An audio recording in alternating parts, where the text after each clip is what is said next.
할렐루야, 6월 8일 목요일입니다. 예레미야애가 2장 11절부터 17절까지 말씀을 읽고 은혜 나누도록 하겠습니다.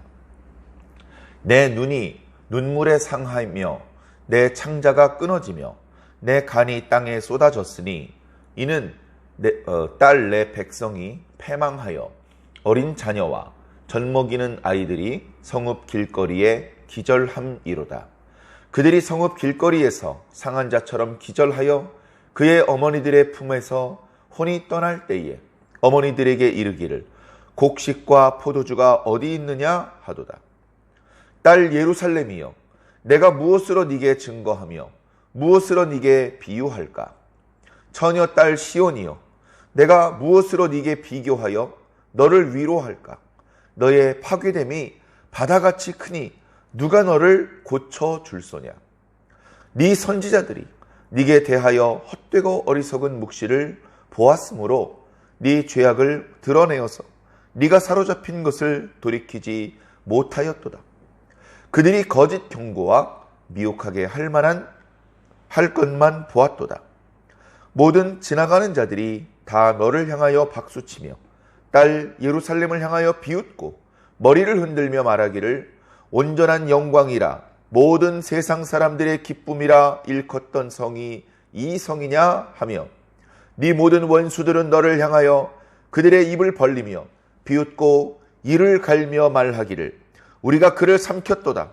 우리가 바라던 날이 과연 이 날이라 우리가 얻기도 하고 보기도 하였다 하도다.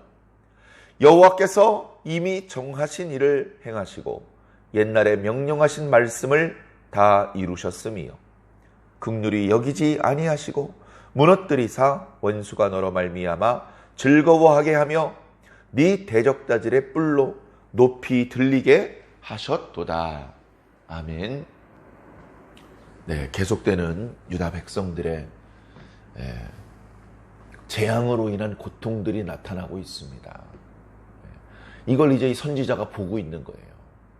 보는데 백성들이 특별히 잘못한 사람들, 남자들, 전투복을 입고 있는 군인들, 이런 사람들만 다쳐도 분위기가 우울하고 참 안타까울 텐데 지금 남녀노소를 가리지 않고 어마어마한 재앙이 쏟아지고 있고 그것을 계속해서 보고 있을 수밖에 없는 상황입니다.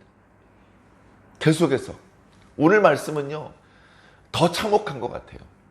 오늘 말씀의 내용 개역 개정판으로 번역되면서 좀 부분적으로 이해가 잘 안 되는 그런 표현들도 있습니다만 마치 전쟁이 일어난 것처럼, 그런데 그 전쟁에서 패망한 것처럼 지금 예루살렘 거리가 완전히 풍비박산이 나 있는데 사람들이 양식도 없고 다친 사람을 치료할 수도 없고 죽은 사람을 장례 지내는 것도 못할 지경이 되어 있는 것입니다.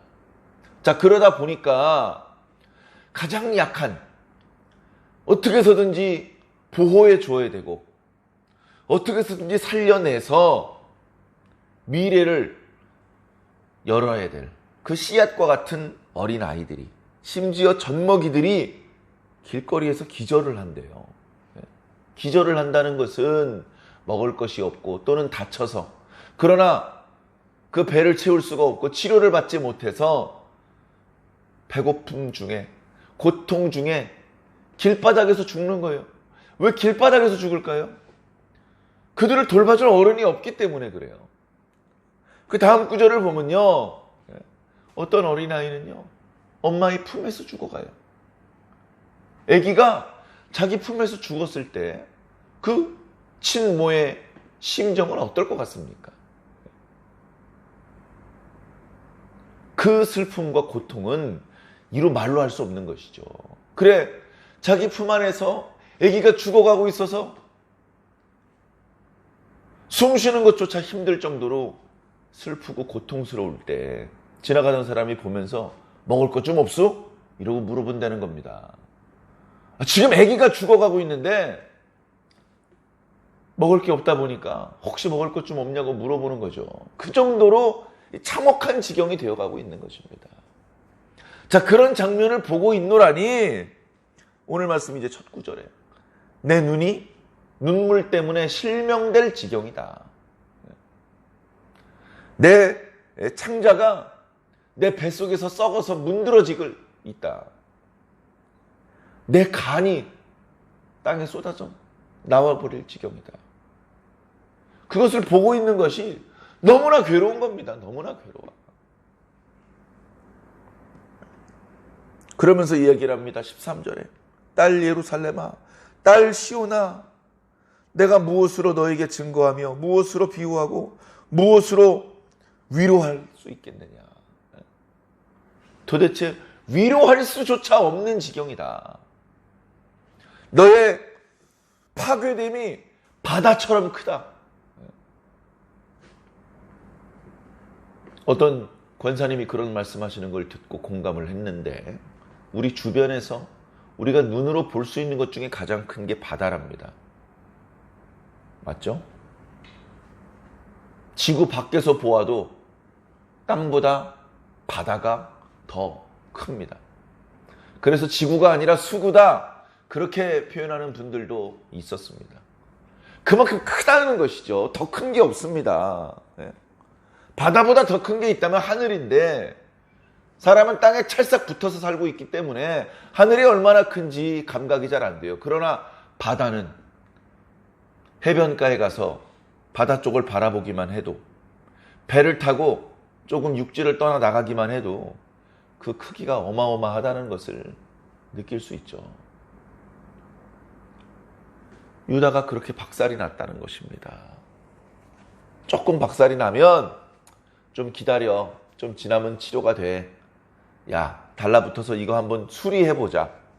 이럴 수 있는데 그 부서진 정도가 너무나 크기 때문에 누가 너를 고칠 수 있겠느냐?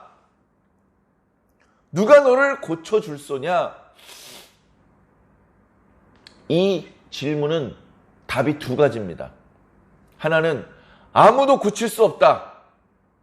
그 정도로 너는 너무 심각하게 박살이 났다.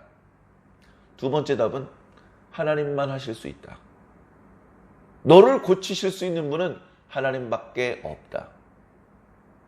그런 답을 전제로 한 수사 의문문이죠. 자, 이어지는 말씀을 보면요. 왜 유다가 이 지경까지 되었는지, 그래도 몇몇 사람이라도 회개하고, 그래도 정신을 차리는 사람들이 있고, 그러다 보면 하나님께서 재앙을 내리실 때 재앙 쏟으시는 걸 후회하시고 원래 쏟으시려는 양보다 훨씬 조금 쏟고 그냥 멈춰버릴 수도 있는데 지금 끝없이 재앙이 쏟아지고 있어요. 그 말은 아무도 회개하고 있지 않는다는 말입니다. 아무도 회개를 하지 않아요. 하나님께서 의인을 찾고 계십니다. 의인이 한 명이 없어가지고 소돔성이 멸망했습니다. 하나님, 소돔성에 의인 10명이 있으면 악인들이 많다는 이유로 그 10명도 죽이실 겁니까? 아니다! 만약에 거기 의인이 10명이 있다면 그 10명 때문에 나머지 악인들도 살려주겠다. 이렇게 말씀하시는 분이거든요.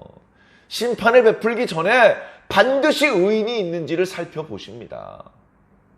의인이 악인과 함께 죽는 것은 하나님의 뜻이 아니기 때문에 그렇고 그 의인들의 의로움 때문에 악인들의 악함마저 사하여 주시려는 자비의 하나님이시기 때문에 그렇습니다. 예루살렘을 멸망시키실 때 아무 생각 없이 따져보지도 않고 찾아보지도 않고 박살내셨겠습니까? 예레미야서에 이미 말씀하고 있습니다. 하나님께서 등불을 들고 샅샅이 찾아보셨다. 소돔성에서는 의인 10명만 있었으면 구원을 받을 수 있었었죠. 예루살렘은요, 의인 1명만 있었더라도 하나님께서 살려주시려고 하셨답니다. 그런데 1명도 없습니다. 어떻게 이렇게 의인이 1명도 없을 수 있느냐? 오늘 말씀 14절에 그들에게는 거짓 선지자들이 있었기 때문이다. 거짓 선지자들이 하는 일이 뭡니까? 거짓 예언을 말하는 겁니다. 내가 하나님께 묵시를 받았는데 들어보시오. 지금 바벨론 이방인들이 왔지만 우리 예루살렘은 절대 멸망하지 않을 것이라고 하셨어. 저들은 자중질환을 일으키다 곧 스스로 물러날 것이요. 우리 예루살렘은, 우리 유다는 점점 더 번영할 것입니다. 이런 거짓 예언을 한 거예요. 그런 거짓 예언을 하는 사람들이 숫자가 수백 명이에요. 수백 명. 참된 예언을 하는 사람은 예레미야 한 사람입니다. 그러니 예레미야의 예언을 누가 귀담아 듣고, 누가 예레미야의 예언을 듣고 하나님 앞에 회개하는 사람들이 있었겠습니까? 예레미야여, 당신도 이제 은퇴해. 나이 먹고 이게 무슨 짓이야. 노망났어? 듣기 싫은 소리 하지 말고 집에 가 있어. 이런 취급을 받는 겁니다. 하나님의 징계 이런 거 없다고 많은 거짓 선지자들이 예언을 하다 보니까 백성들은 자신들의 죄를 보지 않습니다. 하나님 앞에 회개하지 않습니다. 용서를 구하고 이 재앙으로부터 우리를 건져달라고 간구하지 않습니다. 그래서 재앙이 임하는 거예요. 그래서 네 선지자들이 네게 대하여 헛되고 어리석은 묵시를 보았다. 그래서 네가 사로잡힐 것을 돌이키지 못하고, 사로잡히지 않을 수 있었는데 결국은 사로잡히게 되었고, 네 죄악을 드러냈어야 되는 건데 오히려 그 선지자들의 예언 때문에 네 죄악을 꽁꽁 숨겼다. 그러다가 결국은 어떻게 됐느냐? 거짓 경고와 미혹하게 할 만한 것만 보았다. 그 거짓, 그 묵시, 그것 때문에 결국 회개의 기회를 놓치고 재앙을 만나게 된 것입니다. 15절과 16절을 보니까 유다가 멸망하는 것을 원수들이 봅니다. 이방인들이 봅니다. 그리고서는 비웃습니다. 비웃어요. 15절에 보니까 그들이 박수를 치면서 비웃고 머리를 흔듭니다. 이 머리를 흔드는 동작은 상대방에게 엄청난 모욕을 주는 행동입니다. 예수님께서 십자가에 달리셨을 때 많은 사람들이 머리를 흔들면서 예수님을 조롱했습니다. 자, 16절에 보니까 그들이 입을 벌리고 비웃으면서 또 조롱하는 말을 하는 것입니다.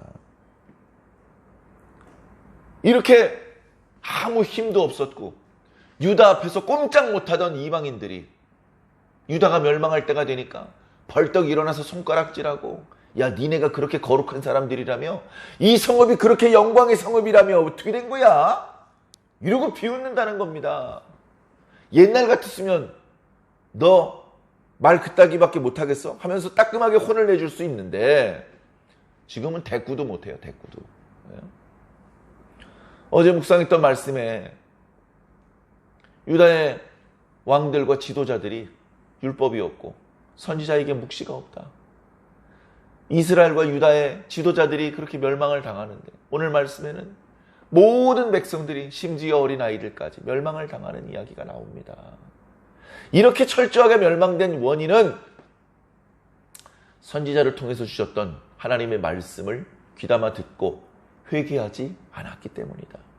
그 결과 이방인들의 조롱까지 듣는 입장이 되었으니 어찌하면 좋겠느냐. 어찌하면 좋겠느냐. 17절에 이 재앙도 이미 예전에 하나님께서 정해 놓으셨던, 이미 말씀해 놓으셨던 대로 되는 것이다. 우리 어저께 여호수아 말씀 묵상하지 않았습니까? 여호수아가 자신의 죽음을 예감하고 이스라엘의 지도자들을 불렀습니다. 이스라엘의 장로들, 관리들, 재판장들, 통치자들 이렇게 불렀어요. 그리고서 정말로 이스라엘이 잘 되길 바라는 마음으로 고별 설교를 했습니다. 내용이 뭐냐 하면요, 하나님께서 우리를 위해서 싸워주신 분이시니 얼마나 감사하냐. 우리가 그의 말씀을 다 지키자. 그렇지 않고 이방인들과 통혼하고 우상 숭배를 자행했다가는 하나님께서 다시는 우리를 도와주지 않으시고 우리는 이 아름다운 땅에서 빠른 속도로 멸망하게 될 것이다. 그걸 경고한 것이거든요. 그 마지막에 이렇게 말씀하고 있습니다. 선한 말씀만 이루어지는 줄 아느냐? 악한 말씀, 두려운 말씀도 우리들에게 이루어진다. 그렇게 경고하지 않았습니까? 그런데 오늘 말씀에 보니까 오늘 우리가 이렇게 멸망당하는 것도 과거에 이미 하나님께서 말씀하신 대로다.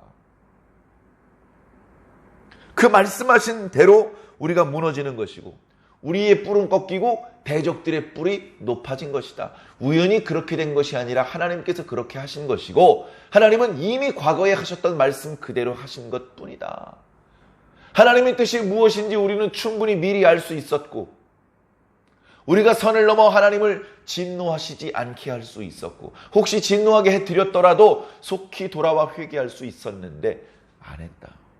오늘 말씀을 통해서 우리는 하나님의 말씀의 귀중함을 새삼스럽게 느낍니다. 말씀대로 되는구나. 말씀대로. 하나님께서 참 선지자에게 주신 말씀을 귀담아 듣고 자신의 죄를 회개하면 이런 멸망을 당하지 않을 수도 있었겠구나. 말씀이구나. 말씀이구나. 1000년 전에 유다가 멸망한 거.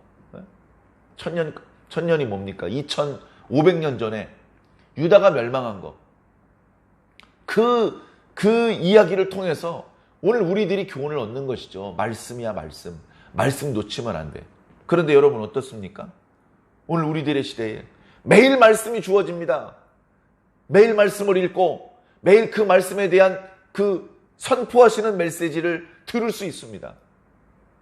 오늘 들어야 될 말씀은 오늘 들어야 돼요. 내일 이틀치를 듣고 주일날 일주일치를 듣고 월말에 한 달치를 들을 수는 없지 않습니까? 오늘 필요한 말씀은 오늘 듣는 겁니다.